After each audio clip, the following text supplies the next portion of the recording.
Bonjour à tous. Mon nom est Stéphanie Ruel et je suis bénévole chez Crohn et Colite Canada. Je suis très heureuse d'être la modératrice du séminaire en ligne d'aujourd'hui et j'ai très hâte d'en apprendre plus de nos conférenciers, le Dr Louis-Charles Rioux ainsi que Jordan Fire. J'aimerais commencer en souhaitant à tout le monde la bienvenue. Le séminaire éducatif d'aujourd'hui a pour titre plus qu'une simple maladie entraînant des visites aux toilettes et est organisé par Crohn et Colite Canada. Il est rendu possible grâce à une subvention sans restriction de AbbVie. Certains d'entre vous ne connaissent peut-être pas la façon dont fonctionnent les séminaires en ligne. Ainsi, je vais rapidement vous indiquer comment vous pouvez poser des questions et la manière dont nous allons répondre à celles-ci. À ce stade, tout le monde est automatiquement mis en sourdine, afin qu'il soit possible pour tous de bien entendre les conférenciers. En outre, cela nous permettra d'enregistrer ce séminaire sans qu'il n'y ait d'interférence sonore. Si, à un moment ou à un autre du séminaire en ligne, vous aimeriez poser une question, vous n'avez qu'à regarder au milieu, du côté gauche de votre écran, vous devriez voir un champ portant la mention « Questions ». Vous pouvez poser des questions au conférencier en tapant dans cette boîte de clavardage. Lorsque vous posez une question, même lorsque le conférencier est encore en train de parler, je prendrai note de la question et la soumettrai au conférencier lorsqu'il aura terminé sa présentation. Alors, n'hésitez pas à taper vos questions lorsqu'elles vous viennent à l'esprit. Je m'efforcerai de présenter le plus grand nombre de questions possible selon le temps dont nous disposerons pendant la période des questions de notre séminaire en ligne. Si vous avez des questions d'ordre technique, vous pouvez également écrire dans cette case et nous vous répondrons directement. Super, nous sommes prêts à commencer. Anciennement connue sous le nom de Fondation canadienne des maladies inflammatoires de l'intestin, Crohn et Colite Canada a été fondée en 1974 par un groupe de parents dont les enfants avaient reçu un diagnostic de maladie inflammatoire de l'intestin. Nous sommes un organisme de bienfaisance nationale qui se consacre à la recherche médicale afin de trouver un traitement curatif contre la maladie de Crohn et la colite ulcéreuse et qui a également pour objectif de renseigner les patients ainsi que le grand public sur ces maladies. Nous voulons sensibiliser le grand public à ces maladies chroniques souvent invalidantes et aux répercussions qu'elles ont sur près d'1/4 de Canadiens. Nous voulons aussi que les personnes souffrant de ces maladies aient accès au plus grand nombre de ressources possibles pour apprendre à bien vivre avec leur maladie. Le séminaire en ligne d'aujourd'hui s'inscrit dans le cadre des programmes d'éducation et d'engagement des jeunes de Crohn et Colite Canada, qui comprennent aussi le programme de bourse d'études AbbVie sur les maladies inflammatoires de l'intestin et Camp Got2Go pour les jeunes atteints de la maladie de Crohn et de la colite ulcéreuse. Notre documentation éducative traite d'une vaste gamme de problèmes médicaux, sociaux et psychologiques reliés à la maladie de Crohn et à la colite ulcéreuse. Nos brochures concernent notamment des questions spécifiques relatives aux enfants souffrant de la maladie de Crohn ou de la colite ulcéreuse, des soins à prendre après une stomie, de la médication et d'autres sujets. Je vais m'arrêter ici pour l'instant, mais si vous souhaitez avoir davantage d'informations sur Crohn et Colite Canada, visitez le site web à l'adresse crohnetcolite.ca. C'est avec plaisir que je vous présente notre conférencier, le Dr Louis-Charles Rioux. Le Dr Louis-Charles Rioux est un gastro-entérologue à l'hôpital Maisonneuve-Rosemont de Montréal. Il est également professeur adjoint de médecine à l'Université de Montréal et co-directeur du Centre des maladies inflammatoires et intestinales de Montréal. Il est titulaire d'une maîtrise en sciences biomédicales de l'Université de Montréal. Son champ de pratique principal est le domaine des maladies inflammatoires de l'intestin. Merci, Dr. Rioux. Merci pour la bonne présentation. Merci tout le monde. Je suis un petit peu néophyte dans ces types de présentations-là. Ce que j'ai compris, c'est que j'ai juste à peser sur une petite flèche pour descendre ma présentation. C'est moi qui ai le contrôle actuellement. Et ça ne change pas.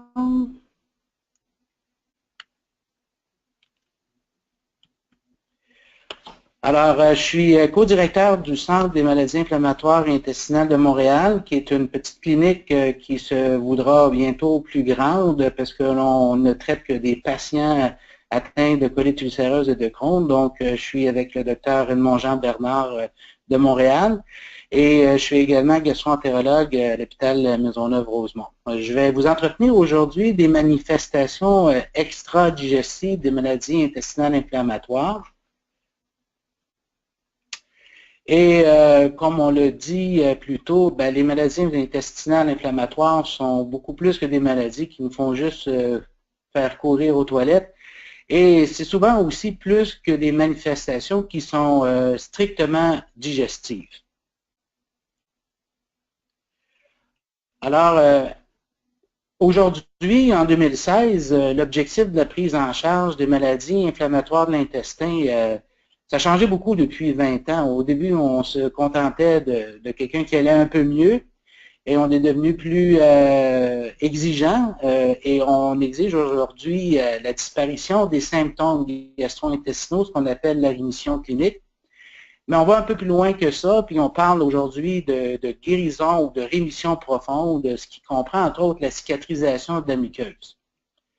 Mais là, on parle juste du système digestif. Pourtant, les maladies intestinales inflammatoires entraînent souvent des troubles qui vont toucher l'organisme tout entier. Et les voies anormales ou les voies pathogènes qui sont généralement en cause dans les maladies inflammatoires de l'intestin peuvent être à l'origine de manifestations inflammatoires en dehors de l'intestin. Donc, quand on parle d'une maladie intestinale inflammatoire, il convient d'alléger le fardeau inflammatoire global associé aux maladies intestinales inflammatoires et de ne pas oublier aussi les manifestations extra-digestives qui peuvent l'accompagner.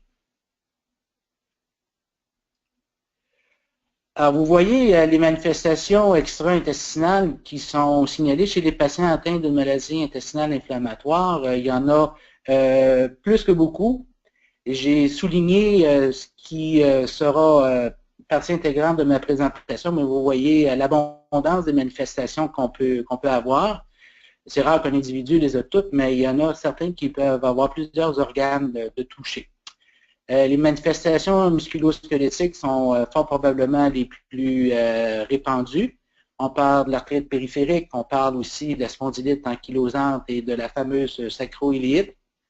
Les manifestations cutanées touchent l'érythème noueux, le pyoderma gangrenosum, peuvent aussi toucher par le psoriasis, entre autres, qui peut être une complication de la maladie ou une complication même du traitement que l'on donne quand on s'adresse aux biologiques, entre autres.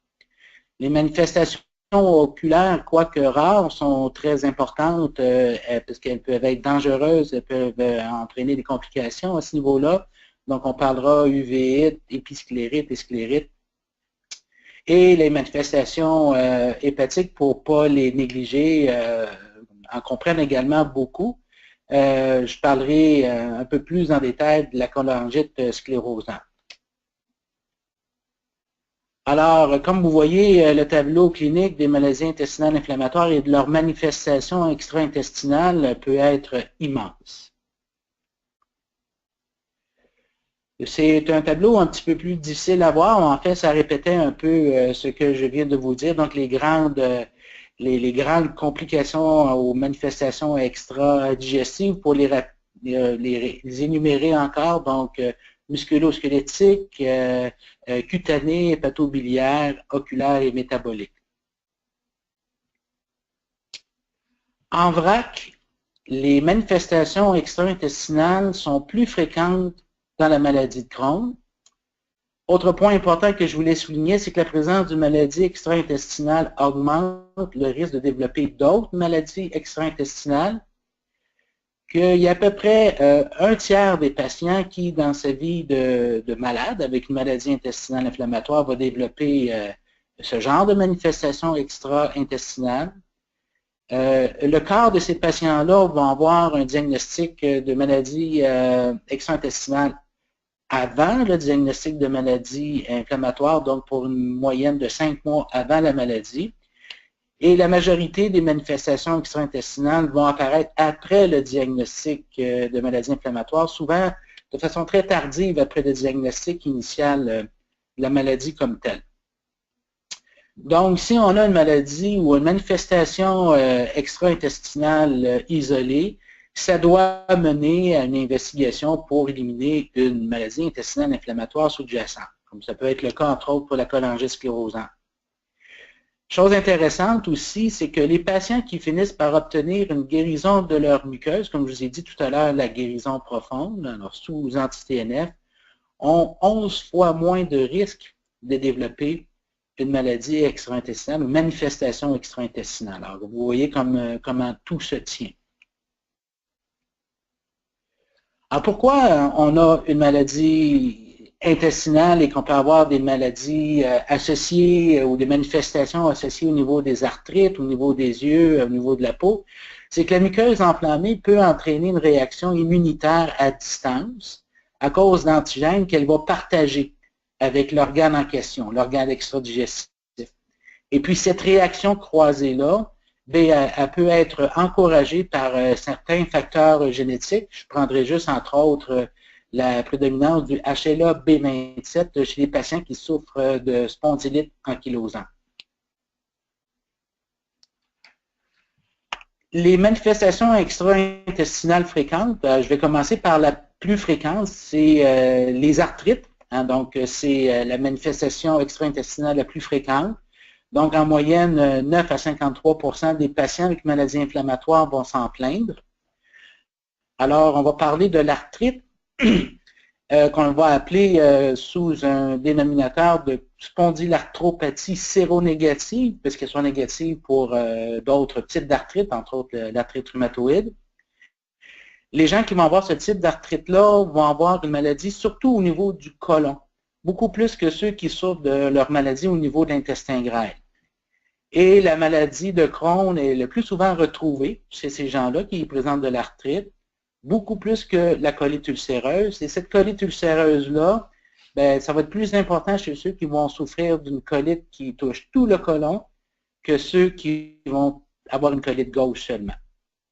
Donc, au niveau du squelette, on peut parler d'une arthropathie axiale, donc au niveau de la colonne, on parlera à ce moment-là de spondylite ankylosante où vous verrez les différents ligaments intervertébraux s'inflammer et finalement se fibroser, devenir des cicatriciels, puis entraîner vraiment une rectitude du rachis qui empêche beaucoup la mobilité du patient, qui les fige souvent dans une attitude tout à fait inconfortable parce que ça peut être très douloureux. Et pratiquement tous les patients atteints d'une maladie intestinale inflammatoire qui sont porteurs du gène HLA-B27, comme je vous l'ai dit, vont être atteints de spondylite ankylosante. Une chose qui est intéressante à mentionner, qui n'est pas agréable par ailleurs, c'est que quand elle apparaît, cette arthrite axiale-là, qu'on parle de spondylite ankylosante ou de sacro-iléite, son évolution va être indépendante de la pathologie intestinale. Donc, on aura beau traiter la maladie intestinale, quand on commence à avoir un problème de spondylite ankylosante, le problème fait son chemin et son évolution de son côté. Maintenant, si on sort un peu des arthropathies axiales, on va parler des arthrites périphériques, donc ce qui touche les articulations comme telles. En fait, il y a deux types. Il y a le type 1 qu'on appelle oligoarthrite, qui peut toucher surtout les grosses articulations, entre autres les genoux. Et ça va être associé à l'activité des maladies inflammatoires comme telles. Donc, si vous êtes en exacerbation d'une colite ou d'un Crohn et que vous avez de tels types de présentation, normalement, en traitant l'inflammation avec succès au niveau intestinal, on conduit le plus souvent à une rémission des symptômes d'arthrite. Toutefois, il y en a une deuxième qu'on appelle l'arthrite polyarticulaire qui va toucher plusieurs articulations, comme le nom le dit. On appelle ça l'arthrite de type 2 et elle va toucher avec prédilection les articulations métacarpo-phalangiennes. Pour ceux qui sont un petit peu mêlés dans leur anatomie, c'est les premières phalanges. Et puis ça, malheureusement, c'est indépendant de l'activité intestinale. Donc, quand ça se met à donner des problèmes, que vous soyez bien ou moins bien avec votre maladie digestive, ben ça a tendance à continuer une évolution d'elle-même. Le schéma que vous voyez ici, ben finalement, ça, c'est un autre type d'inflammation qu'on appelle une enthésopathie ou une enthésite. En fait, c'est une inflammation du tendon quand il s'accroche au niveau du périoste. Ça peut donner l'image d'une douleur articulaire, alors que ce n'est pas vraiment la gaine synoviale qui est atteinte. Je voulais parler aussi de la nécrose, on est dans les articulations, donc je voulais parler de la nécrose vasculaire des têtes fémorales. Et comme vous le savez, les têtes de votre fémur sont alimentées par des petites artères très graciles, très vulnérables. Et il y a deux conditions dans lesquelles on peut voir la nécrose vasculaire, c'est-à-dire la mort prématurée des têtes fémorales. C'est dans la maladie des caissons, quand les gens reviennent d'une décompression trop rapide en plongée. Ça peut leur donner des embolies au niveau de ces artères-là. Et les patients qui ont une maladie inflammatoire intestinale et de surcroît, ceux qui sont traités sous prednisone.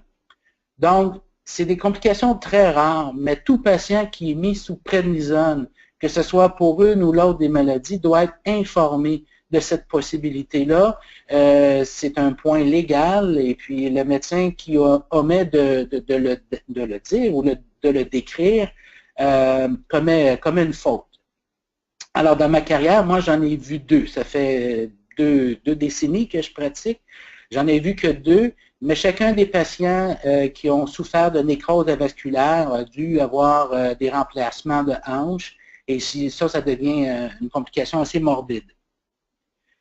Ceux qui sont peut-être plus jeunes que moi pourront me dire qui est cet homme et pourquoi j'ai mis la diapo justement dans la présentation que je vous donne actuellement. Il y a aussi des arthrites qu'on appelle des arthrites paradoxales, puis ceux qui sont sous anti-TNF peuvent l'avoir expérimenté, c'est-à-dire une atteinte paradoxale, c'est une atteinte qui est typiquement traitée par un anti-TNF, mais qui arrive durant le traitement avec un anti-TNF. Donc, l'arthrite peut se présenter chez un patient qui est en rémission sous anti-TNF, donc rémission de sa maladie digestive, d'à peu près 10% des cas. Puis à ce jour, on ne sait pas exactement pourquoi les gens présentent une telle arthrite.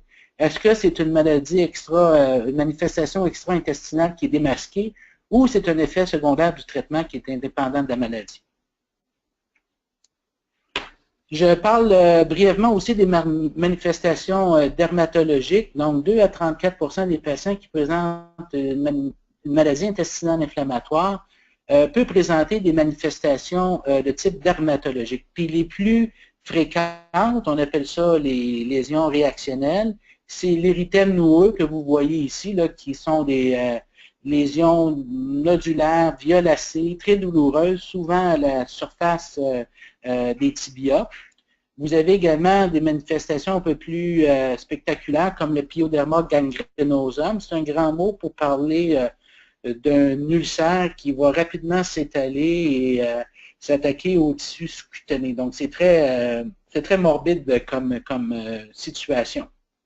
Vous avez aussi des lésions cutanées qui sont spécifiques à la maladie, donc vous pouvez avoir des atteintes fissuraires, puis vous pouvez avoir aussi des fistules. Alors, vous voyez ici quelqu'un qui a une stomie et qui présente également des fistules péristomales. D'autres manifestations un petit peu plus triviales, là, dont les stomatites afteuses, là, peuvent se présenter également. Donc, il y a quand même beaucoup de maladies. Il y en a des plus fréquentes et des plus rares. Je vais vous parler des plus fréquentes. Donc, l'érythème noueux, comme je l'ai montré, là, ces nodules violacés-là, c'est la plus fréquente des manifestations extra-intestinales. Ça touche 3 à 10% des gens qui ont une colite ulcéreuse, c'est 4 à 15% des gens qui ont une maladie de Crohn. Ça se présente, comme je l'ai montré, nodules violacés sur la surface tibiale. Et règle générale, c'est en parallèle de l'activité intestinale. Donc, quand on traite la maladie qui est probablement en exacerbation, on peut avoir un contrôle sur ces lésions-là. Toutefois, ça peut arriver avant la maladie intestinale ou l'exacerbation, ou même pendant la rémission intestinale. Pour ce qui est de la grosse lésion végétale que vous avez vu qu'on appelle le pyoderma gangrenosum, c'est moins fréquent, c'est moins de 1% des patients. Ça peut se présenter, ça aussi, sur les jambes, près des stomies ou dans les cicatrices. Ça évolue fréquemment vers de larges ulcérations. Souvent, les chirurgiens plasticiens doivent être impliqués dans le dossier. Et malheureusement, ben, ça n'évolue pas en parallèle avec l'activité de la maladie inflammatoire intestinale. Heureusement, toutefois, ce sont des lésions qui peuvent répondre aux anti-TNF. Donc, quels sont les facteurs prédictifs pour l'érythème noueux et le pyoderma gangrenosum? Donc, il y a une belle étude sur à peu près 400 patients qui a décrit, entre autres, des facteurs favorisants. Donc, le fait d'être une femme, d'être jeune au moment du diagnostic et d'avoir une présence d'une autre manifestation extra-intestinale, ce sont des facteurs prédictifs favorisants. Et puis, un facteur qui protégerait contre la prévalence de ces lésions-là, c'est des patients qui ont eu des biologiques antérieurement. Plus rare, syndrome de Sweet, qui est une dermatite neutrophilique, des vasculites qui sont des atteintes des petits vaisseaux. On peut avoir aussi des lésions de Crohn métastatiques, c'est-à-dire les tissus inflammatoires avec les granulomes non caséifiés qu'on retrouve d'habitude dans l'intestin. Ils peuvent prendre la voie sanguine ou lymphatique et aller se déposer dans la peau. C'est quelque chose de beaucoup plus rare. Et puis l'épidermolyse bulleuse acquisiteur, c'est quelque chose que, en fait, j'ai jamais vu. Le psoriasis peut se retrouver aussi associé aux maladies intestinales inflammatoires. En fait, 10% des Crohn peuvent présenter aussi du psoriasis. Ce psoriasis-là peut arriver avant le Crohn et a souvent une évolution indépendante de celle de la maladie intestinale inflammatoire.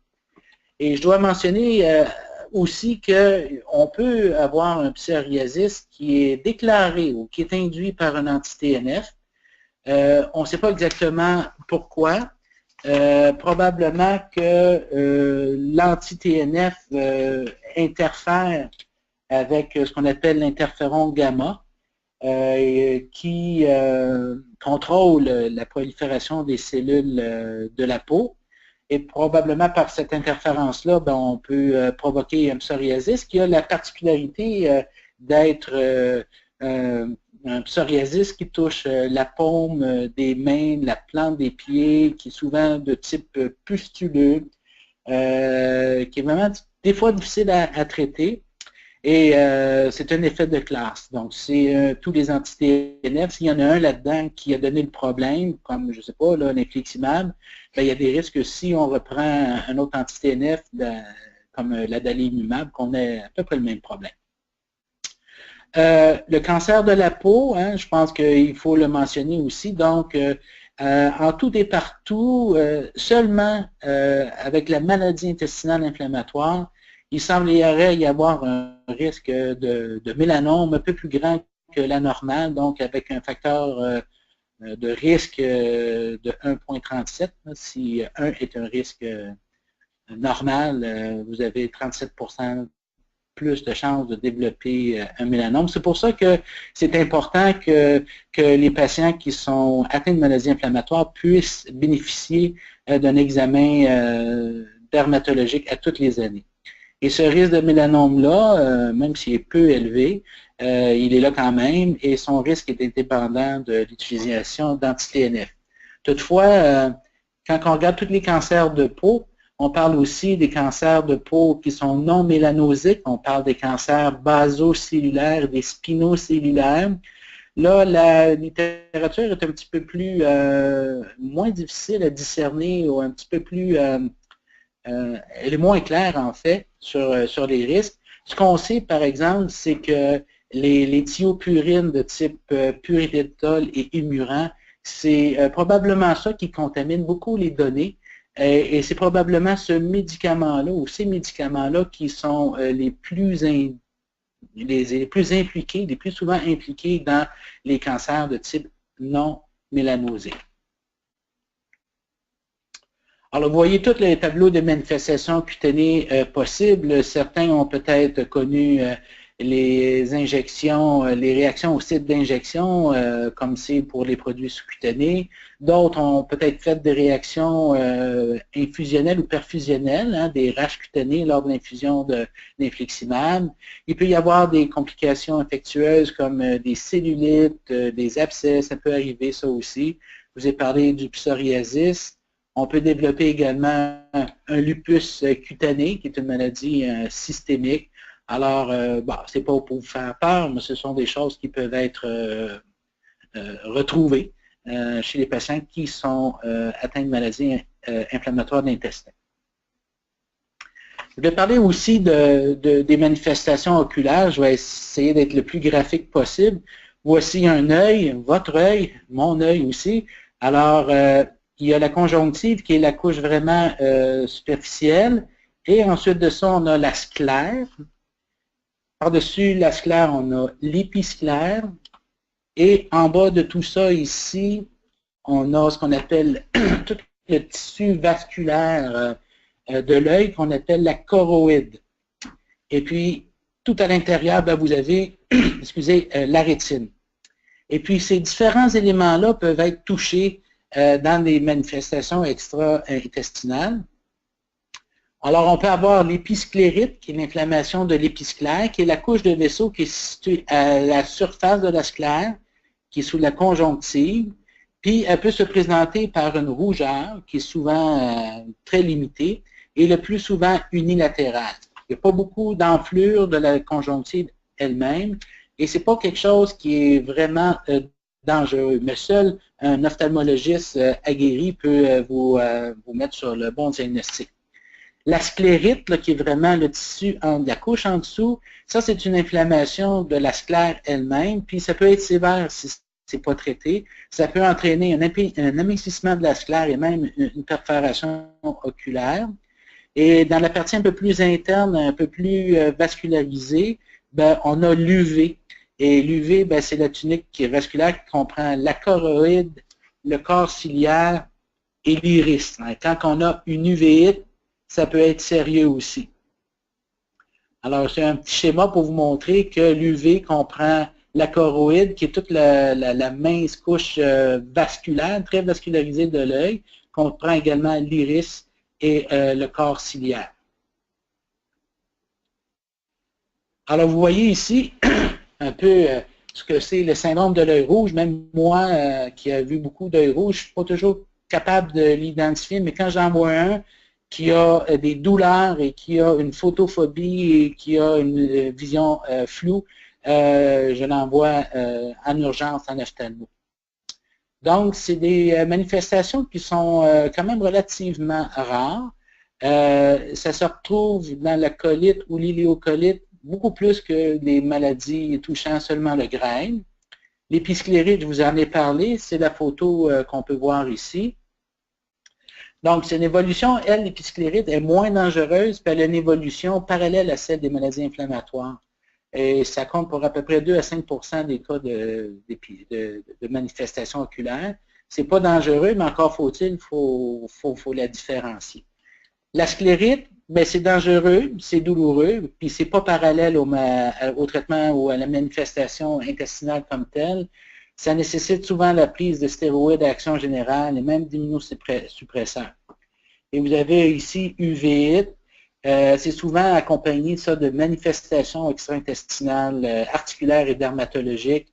Ça nécessite une évaluation immédiate, ça nécessite la prise de stéroïdes le plus souvent, et c'est rarement en parallèle avec les poussées intestinales comme telles. Bon, un œil rouge, ça reste un œil rouge, puis c'est pas vraiment un gastroentérologue qui peut solutionner ça, mais je retiens les suivantes.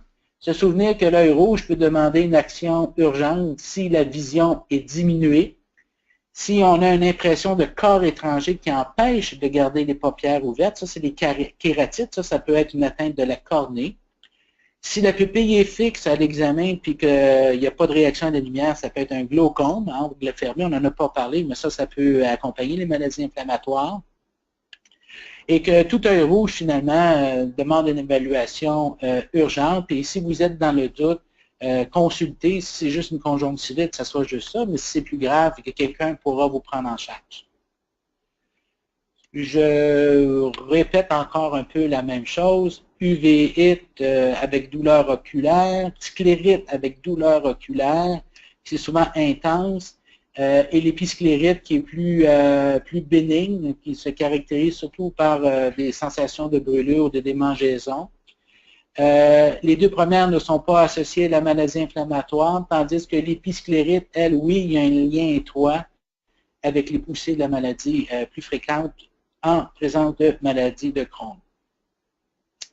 Manifestation extra-intestinale fréquente au point de vue hépatique. Je voulais parler de la cholangite sclérosante primitive.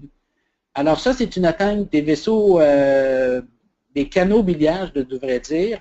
Donc, les canaux biliaires qui sont le sujet ou l'objet d'une inflammation qui conduira éventuellement à un épaississement fibreux et qui, vous le comprendrez, ralentira le flot de bile qui est produit par le foie. Cette bile-là peut être toxique, causer des dommages au niveau du foie et on peut développer une cirrhose biliaire secondaire et qui plus est, au sein même de ces sténoses-là, il y a tellement d'inflammation que ça peut être le précurseur d'un cancer qu'on appelle le cholangiocarcinome. Donc, c'est fortement associé aux maladies inflammatoires intestinales, puis environ 75% des patients qui sont atteints de cholangite sclérosante primitive vont présenter également une colite ulcéreuse. Plus rarement, c'est des gens avec un Crohn qui pourront se présenter de cette façon-là. En revanche, seulement 5% des patients atteints de colite ulcéreuse et seulement 2% des patients atteints de Crohn vont présenter la cholangite sclérosante primitive. Ça donne un trouble évolutif chronique. Comme je vous l'ai dit, c'est caractérisé par des sténoses et une fibrose au niveau des canaux biliaires intra- et extra-hépatiques. Ça donne des images radiologiques particulières. Il faut être très observant face à ces patients-là et voir toute détérioration du tableau biochimique ou clinique qui pourrait nous laisser présager qu'il y a une complication plus grave. Et malheureusement, encore comme c'est le cas de plusieurs manifestations extra-intestinales, l'évolution de la cholangite sclérosante primitive est indépendante de l'activité des maladies intestinales inflammatoires. J'ai répertorié aussi quelques autres manifestations hépatiques que certains d'entre vous, traités ou pas, auraient pu connaître. Donc, on peut avoir des anomalies au niveau du bilan hépatique qui sont secondaires au traitement. Donc, j'ai parlé des thiopurines tout à l'heure, du purinétol et de l'émuran. Donc, ça peut donner des anomalies du bilan hépatique. Le méthotrexate, certains ont probablement... d'entre vous ont probablement pris ce médicament-là. Donc, ça peut augmenter les enzymes hépatiques. On peut aussi avoir des anomalies qui sont secondaires au traitement biologique, que l'on prenne entre autres les anti-TNF, parce que vous savez que ce sont quand même des protéines étrangères. On peut développer des anticorps comme ça, et ces anticorps-là, dans le cadre d'un dérèglement auto-immun, peuvent amener aussi ce qu'on appelle l'hépatite auto-immune, donc les anticorps dirigés contre les cellules hépatiques propres à l'individu. Donc ça aussi, il faut avoir toujours un indice assez important de suspicion là-dedans. Donc, les manifestations extra-intestinales, considération thérapeutique, il faut savoir si, comme je vous l'ai dit, retrouver les manifestations extra-intestinales qui pourraient être associées à l'activité de la maladie inflammatoire. Et à ce moment-là, le traitement de la maladie intestinale peut guérir la manifestation extra-intestinale. Il faut adapter le traitement de la maladie intestinale qui peut contribuer à traiter la manifestation extra-intestinale.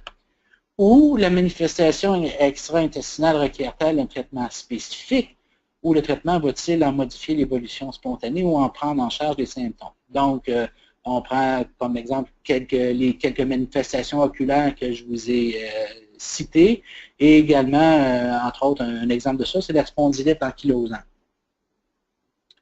Donc, un tableau un petit peu récapitulatif que j'ai mis en exergue ici. Donc, les différentes, en rouge, là, ce que j'ai parlé, arthropathie périphérique qui peuvent répondre aux traitements réguliers. L'érythème noueux, le pyoderma gangrenosum, qui est généralement indépendant de la maladie, les complications cutanées que je vous ai parlé également, les manifestations oculaires comme la sclérite, l'épisclérite et l'uvite. Non, je ne veux pas ça, excusez-moi. Non. Alors, d'autres manifestations extra-digestive, je pourrais passer une autre heure là-dessus, mais je pense que le temps est écoulé. Mais il peut y avoir des problèmes au niveau des dépôts de protéines dans le tissu, dans les tissus qu'on appelle l'amyloïdose, qui sont secondaires, qui peuvent être secondaires aux maladies intestinales inflammatoires. Vu qu'il y a un état d'hypercoagulabilité, donc le sang est beaucoup plus épais quand on est dans un état inflammatoire, et ça peut amener une augmentation des risques de thrombose au niveau des artères ou au niveau des veines. Certains d'entre vous auraient pu connaître ce que c'est des pierres aux reins, condition très douloureuse, et augmentation chez les gens qui souffrent d'une maladie intestinale inflammatoire. C'est souvent des cristaux d'oxalate de calcium et d'acide urique. C'est souvent en lien avec une malabsorption, une déshydratation comme on peut voir souvent chez les patients qui souffrent de maladies inflammatoires. L'ostéoporose qui a plusieurs causes, dont entre autres la maladie comme telle, mais aussi les traitements de cortisone qu'on donne souvent, même encore aujourd'hui, les gens qui ont pour une maladie extensive ou dans un état post-chirurgical, une malabsorption ou un déficit en vitamine D. Il peut y avoir aussi des atteintes pulmonaires. Donc, on pourrait digresser longtemps là-dessus, mais je voulais juste vous mentionner les plus importantes. Donc, en résumé, puisqu'on termine ici de mon côté, lorsqu'on envisage la prise en charge globale des maladies inflammatoires intestinales, il faut prendre en considération le tableau clinique tout entier et pas uniquement l'atteinte intestinale. On doit donc prêter attention particulière aux manifestations extra-intestinales et à l'atteinte périanale avec fistulisation. Et lorsqu'on choisit un traitement pour prendre en charge une maladie intestinale, il est important d'opter pour un traitement qui élimine les symptômes intestinaux, mais qui aussi atténue les manifestations extra-digestives. Alors, je terminerai ici mon exposé. Je vous remercie de l'attention que vous y avez portée. Merci. Merci, Dr. Rioux. Nous passerons sous peu aux questions que vous avez adressées au Dr. Rioux, mais tout d'abord, notre deuxième conférencier, Jordan Fire, partagera avec nous son expérience reliée au fait de vivre avec la maladie de Crohn et les stratégies qu'il emploie pour parler de sa maladie aux membres de sa famille, à ses amis et d'autres personnes. Jordan a été diagnostiqué avec la maladie de Crohn à l'âge de 6 ans et aujourd'hui, à l'âge de 23 ans, il continue de surmonter les obstacles. Vivre avec la maladie depuis tout ce temps l'a forcé à s'adapter pour bien réussir tout au long de ses études, à travers l'école primaire, l'école secondaire, au cégep, ainsi qu'à l'université, où il vient de terminer son baccalauréat en psychologie à l'université McGill. Merci, Jordan.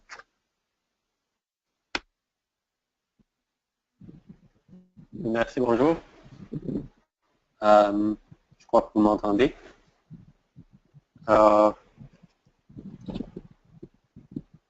Je vais passer à la prochaine fiche.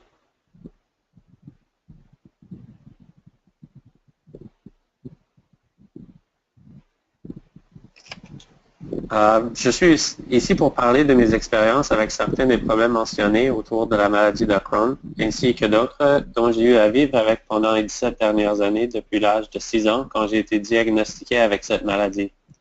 Comme tout le monde peut y voir, il y a beaucoup de facteurs externes à l'extérieur du système digestif qui peuvent affecter la qualité de vie en vivant avec une anémie. Mais ce n'est pas quelque chose qui devrait vous décourager. Bien qu'il puisse être une maladie débilitante, vivant avec la maladie de Crohn fournit ceux qui souffrent la possibilité d'apprendre sur eux-mêmes à un niveau beaucoup plus profond que la plupart des gens. Que ce soit la reconnaissance des aliments ou des horaires de sommeil qui aident vos symptômes, ou d'identifier la façon d'être plus efficace en faisant des travaux, ou simplement comprendre et apprécier les petits détails de la vie quotidienne, vivant avec la maladie de Crohn peut étonnamment avoir des avantages, aussi longtemps que vous avez la bonne attitude, de la motivation et de la persévérance. Quand on vit avec une maladie inflammatoire d'intestin, si vous avez vieilli avec la maladie comme je l'ai fait, ou vous avez été diagnostiqué plus tard dans la vie, les formalités régulières deviennent différentes. J'ai vécu avec cette maladie dès le début de l'école primaire jusqu'à aujourd'hui, où j'ai terminé mon diplôme universitaire en physiologie. Chaque moment mémorable le long du chemin a été relié à la maladie de Crohn, en quelque sorte. Au cours des 17 dernières années, je n'ai pas cessé de profiter de la vie. Cependant, je ne m'en souviens pas d'une seule période de temps où je me suis senti complètement en bonne santé. Du point de vue des soins de santé, comme nous l'avons vu expliqué par Dr. Ryu, les MII peuvent causer beaucoup d'autres effets secondaires et pour cette raison, les médecins doivent garder un œil sur votre santé, ce qui signifie des rendez-vous plus fréquents. Ainsi, au fil des ans, j'ai eu plus d'examens médicaux généraux, plus de visites à l'hôpital et au gastro, ainsi que des visites plus fréquentes chez le dentiste et l'optométriste. Il était toujours important d'avoir ma taille et mon poids vérifiés pour s'assurer qu'un épisode d'inflammation ne m'empêchait pas de développer correctement. Aussi, en raison de l'absorption incorrecte de la nourriture et des vitamines dans le tube digestif et tous les autres problèmes connexes, j'avais des prises de sang presque une fois par semaine et à ce moment-ci, je suis rendu à 5 ou 6 colonoscopies. Si les déséquilibres ont été trouvés dans les prises de sang, j'ai dû prendre des suppléments pour stimuler ce qui me manquait ou parfois obtenir un test de densité osseuse pour s'assurer que cette carence ne causait pas de problème d'os. S'assurer que vous êtes en bonne santé devient beaucoup plus important en vivant avec une MI parce que non seulement vos actions affectent votre santé, mais dans une plus grande mesure, les causes imprévisibles, subtiles et cachées de la maladie peuvent grandement affecter comment vous vous sentez. Cela nous amène au point suivant, la perspective personnelle. N'importe quel âge que vous avez été diagnostiqué, vous devez accepter que votre vie changera. Quelque chose que beaucoup de gens auront du mal à comprendre, c'est que si vous avez la condition comme moi, ou votre dossier médical est la taille de 3 livres de Harry Potter, votre vie tournera autour du cycle de vos médicaments. C'est quelque chose dont vous deviendrez naturellement conscient. Maintenant, sur Stellara, j'ai été sur beaucoup d'autres médicaments comme Prednisone, Isocalt, Mezavant, Methotrexate, Remicade et Humira. Ainsi même, avec l'aide de ceux-ci, une des principales conséquences que j'ai eu à vivre avec est l'imprévisibilité de la maladie. Aussi agréable que la spontanéité peut être, une chose que j'ai appris, c'est que la jouissance d'une journée est beaucoup plus grande quand vous êtes mentalement préparé pour les événements à venir. Chaque jour aura beaucoup de planification, d'organisation et de réflexion à venir parce que vous ne savez jamais ce qui peut déclencher l'inconfort. Que ce soit quelque chose que vous avez mangé ou n'a pas mangé la veille ou au matin, votre sommeil la nuit dernière. Il y a beaucoup de facteurs qui peuvent contribuer à enlever la jouissance de la journée.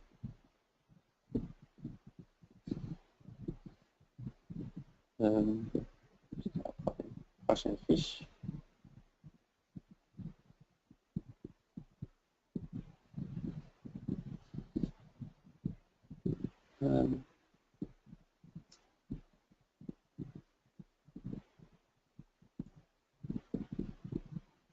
Alors, l'an prochain, je vais parler, juste en attente que la fiche se change, je vais parler de l'anémie. Alors, vivre avec la maladie de Crohn pour 3/4 de ma vie à ce jour, je continue d'acquérir des perspectives nouvelles et plus matures sur les effets de la maladie sur ma vie. Aussi, en combinaison avec le fait que j'étais exposé à des soins de santé de si jeune, je me suis intéressé dans les sciences de la santé à partir d'un très jeune âge. Ainsi, à travers Cégep, j'ai étudié les sciences, puis j'ai continué mes études en physiologie à l'Université de McGill, où je vais encore continuer pour faire mes études en optométrie. Mes classes m'ont permis de développer lentement une meilleure compréhension de la façon mon corps se travaille différemment par rapport à ceux qui ne possèdent pas la maladie de Crohn. J'ai commencé à appliquer tout ce que j'ai appris à tout que j'ai vécu dans ma vie. J'ai lentement mis les morceaux ensemble pour comprendre le raisonnement derrière chaque test, chaque médicament et chaque suggestion venant des médecins. En apprenant la science derrière la maladie de Crohn et en écoutant les expériences de différentes personnes, j'ai appris l'importance de se concentrer sur mon corps pour identifier ce qui a aidé et ce qui a déclenché les symptômes. Ce qui peut fonctionner pour une personne ne va pas nécessairement vous aider. Alors, comme je l'ai dit avant, une MI peut vraiment vous aider à apprendre sur vous-même d'une manière beaucoup plus détaillée. En vivant avec cette attitude, j'ai pu continuer à vivre et avoir des expériences incroyables dans ma vie dont je parlais tout à la fin.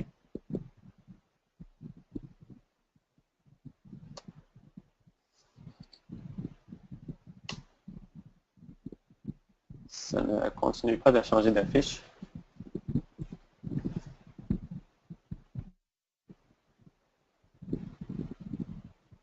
Alors, une des premiers symptômes que j'ai dû apprendre à essayer de surmonter étaient les effets de l'anémie. Étant un effet secondaire assez commun de la maladie de Crohn, c'était un qui apparaîtrait de nouveau dans ma vie très souvent. Dans mon pire temps, aller à la salle de bain 20 fois par jour et perdre du sang presque chaque fois a causé quelques effets négatifs pour moi.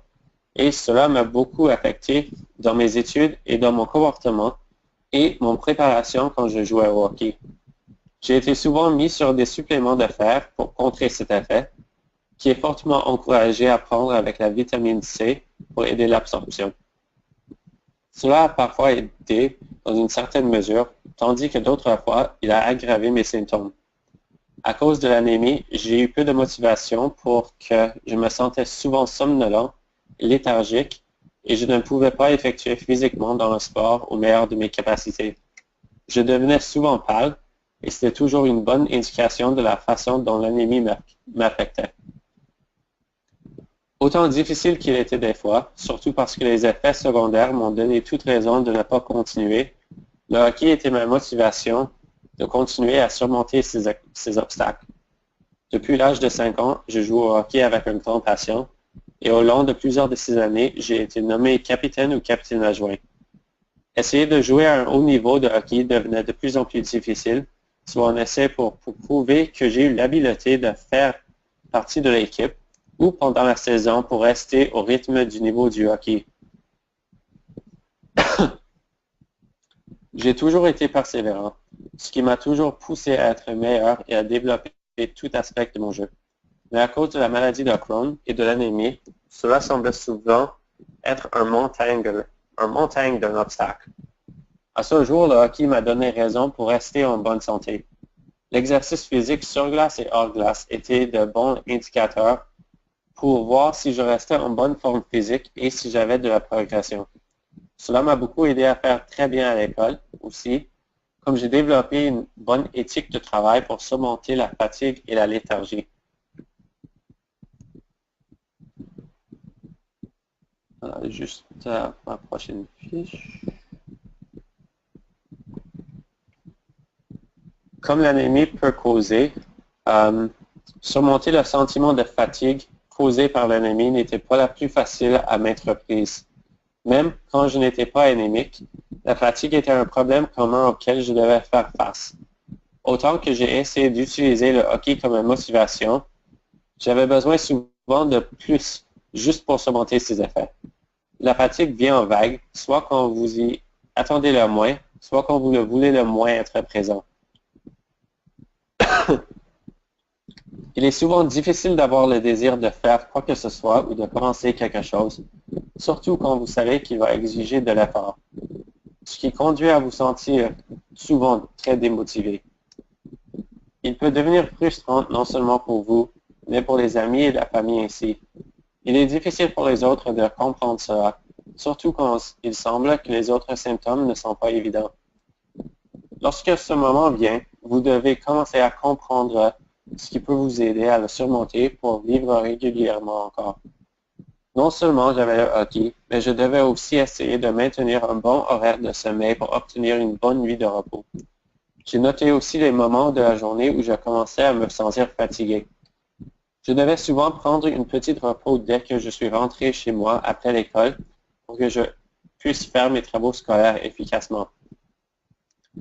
Pendant mes jours au cégep et l'université, j'ai commencé à avoir une petite dépendance du café pour obtenir la motivation supplémentaire pendant les périodes d'examen et cela m'a causé beaucoup de problèmes et beaucoup de symptômes. Au lieu, vous devez essayer de développer un système pour identifier quand et comment mieux aider la fatigue. J'essaie encore d'améliorer mes habitudes de travail, mais je ne peux pas assez souligner l'importance de commencer les devoirs et les études à l'avance pour prévenir ce stress. Sur le front de l'éducation, vous apprenez mieux votre matériel, mais du point de vue de la santé, vous serez en mesure de maintenir une routine plus régulière, ce qui vous aidera à long terme.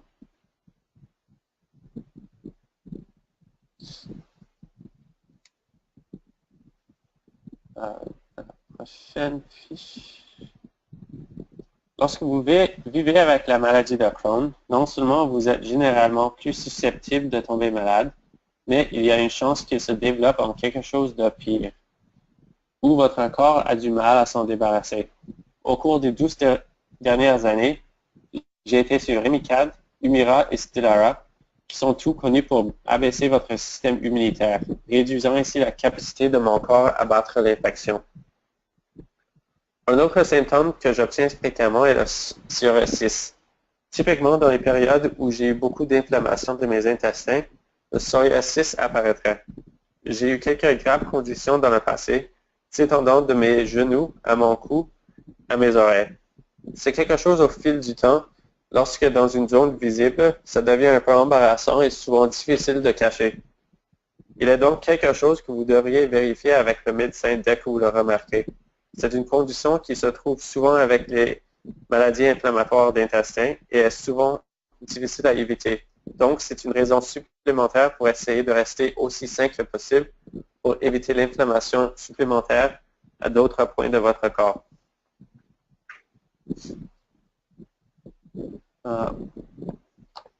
Malheureusement, Crohn's apporte également un aspect mental. Beaucoup de gens négligent comment sérieux cet aspect peut être et l'impact qu'il peut avoir sur la vie d'une personne. J'ai pris une classe de physiologie de gastro à ma dernière année à McGill et l'idée principale a été d'enseigner les composantes biologiques de différentes maladies, mais aussi de nous faire vraiment conscients de l'aspect mental que peut aggraver une maladie existante. Donc, c'est la raison que ça s'appelle l'aspect biopsychosocial. Même en vivant avec Crohn pour 16 ans, à ce temps, je n'avais jamais attribué cet aspect à la maladie. Cela mettait plusieurs épisodes de ma vie en perspective. C'est important de reconnaître que l'aspect mental peut jouer un rôle dans votre vie à un moment ou un autre. Comme il a fait pour moi, il peut grandement affecter votre confiance, votre capacité à vous engager à des événements sociaux, votre conscience en classe, votre performance dans le sport et votre plaisir avec des amis. J'essaie de surmonter lentement autant de ces obstacles que possible.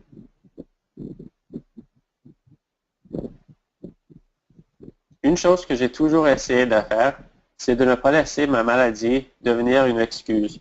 J'ai poussé dans le hockey pour être le meilleur que je peux être.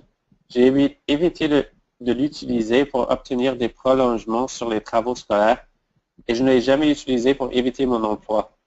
Un problème avec cela, c'est que je ne voulais pas être traité différemment en premier lieu. Donc, quand j'étais jeune, je n'ai souvent pas dit aux gens que j'avais la maladie de Crohn. Cela, pendant une grande partie de ma vie, m'a causé beaucoup de stress supplémentaire. Vous êtes toujours mieux de dire aux gens au sujet de votre maladie inflammatoire intestin, juste comme précaution si nécessaire. Mais il est important de poursuivre vos buts quand même. Ne laissez pas la maladie vous ralentir. Pour cette raison, au cégep et à l'université, j'ai profité des ressources offertes par les écoles juste au cas où j'en aurais besoin. Donc, au sujet, j'ai fait mes horaires avant tout le monde et je devais écrire mes examens dans une salle séparée et avoir du temps supplémentaire au cas où j'avais besoin d'aller à la salle de bain. À l'université, j'ai eu le temps de chronomètre pour la même raison. Cette étape simple a réduit mon stress pour un temps déjà stressant avec les examens. Donc, que ce soit vos amis, votre famille, vos enseignants ou vos entraîneurs, faites-leur parler. Dites-les ce qui vous éventuellement se produire. De cette façon, si une telle situation se présente, tout le monde sera déjà au courant. Je pense que si j'avais fait cela plus tôt, j'aurais pu apprécier mes moments un peu perdus, autant que j'ai essayé de ne pas l'utiliser comme une excuse. Mais parfois, il n'est pas tout simplement une excuse. Parfois, vous ne vous sentez pas assez à l'aise pour participer à une activité en raison de l'imprévisibilité de la maladie. Mais plus les gens le savent, moins vous devrez hésiter.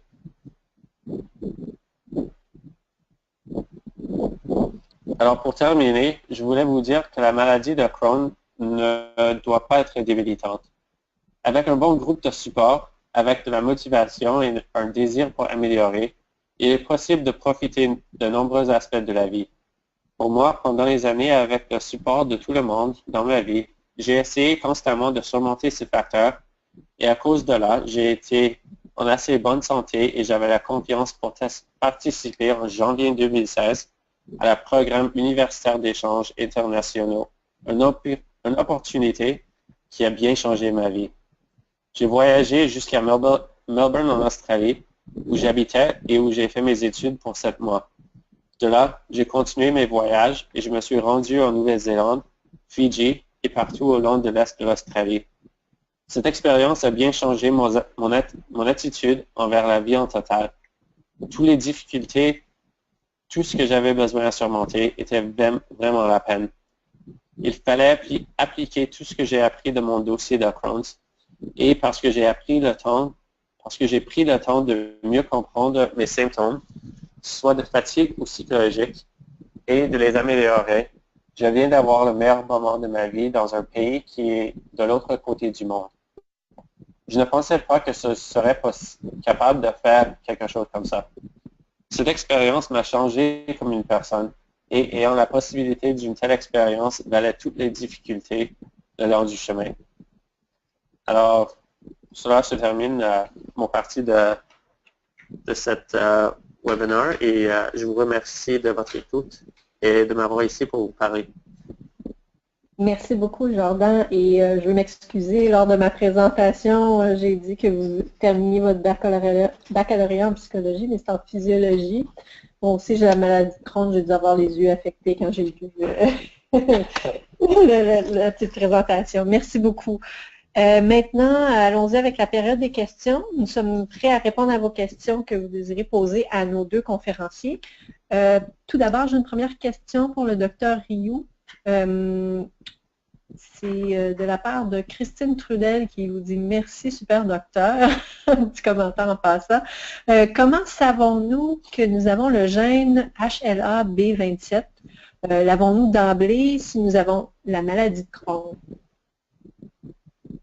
Ce sont des examens qui se font en immunologie. Je pense que c'est pas un test à demander d'emblée, mais si jamais vous présentez des problèmes articulaires avec un Crohn, c'est fort probablement que vous en êtes porteuse. Et puis, c'est à ce moment-là que le rhumatologue peut demander le typage TYPAGE, le typage HLA. Mais ce n'est pas quelque chose qu'on demande d'emblée dans un bilan d'investigation régulier. Merci. Une question pour Jordan. Est-ce qu'il a été difficile pour vous de parler à vos amis de la maladie de Crohn et de vos symptômes? En premier, c'était un peu difficile, mais j'ai réalisé que l'appréciation des journées était mieux et c'était mieux quand mes amis le connaissaient déjà parce que si j'avais des symptômes, c'était plus facile de quitter tout le monde au lieu de rester en arrière du groupe ou de ne pas être partie des événements. Merci. Une autre question pour le docteur Rio. On me demande, pour la perte de cheveux, est-ce que ça peut être un symptôme de la médication ou de la maladie elle-même? En fait, c'est les deux réponses sont bonnes. J'ai vu des cas d'alopécie, ALOPECIE, qui sont de la perte de cheveux prématurée, qui était secondaire à la prise d'anti-TNF. Alors, j'ai dû arrêter cette médication-là. C'est quand même relativement rare. Et en général, on peut perdre les cheveux de façon temporaire lorsqu'on a vraiment une maladie physique, une maladie importante. C'est un grand mot, ça s'appelle télogène effluvium, puis c'est le follicule pileux là, qui meurt, mais c'est pas on ne devient pas chauve de façon permanente. Hein? On a un éclaircissement un petit peu du cuir chevelu. Et c'est des conditions qu'on peut voir dans tout stress physique, pas nécessairement les maladies inflammatoires d'intestin, mais en post-op, en postpartum, ce sont des choses qui peuvent arriver. D'accord, merci. Une dernière question, Dr. Rioux. Avons-nous plus de risques de développer des kystes? Quels sont les risques s'il y en a au niveau de la thyroïde? Les kystes au niveau de la thyroïde, il n'y a pas vraiment d'augmentation à ce niveau-là. Moi, j'en connais pas. J'en connais pas non plus secondairement aux médicaments il n'y a pas plus de pathologie thyroïdienne que je puisse vous dire aujourd'hui. Parfait, merci. Comme le séminaire tire à sa fin, j'aimerais profiter de l'occasion pour vous dire que nous ferons un suivi par courriel avec tout le monde après le séminaire en ligne pour obtenir vos commentaires et vos suggestions de sujets futurs. Voici qui conclut le séminaire en ligne d'aujourd'hui. J'aimerais tous vous remercier de votre présence aujourd'hui et de vos questions les plus intéressantes. Je souhaite remercier tout spécialement nos conférenciers, le Dr Louis-Charles Rioux, ainsi que Jordan Fayer, de nous avoir partagé leur expertise et leur expérience avec nous. Un autre gros merci à AbbVie d'avoir rendu possible ce séminaire en ligne. Un enregistrement de ce séminaire pourra être téléchargé de notre site web à l'adresse crohn-et-colite-canada.ca/webinaire avec un S. Encore une fois, un gros merci de vous être joints à nous et j'espère que nous avons répondu à certaines de vos questions sur la façon de bien vivre avec la maladie de Crohn et la colite ulcéreuse.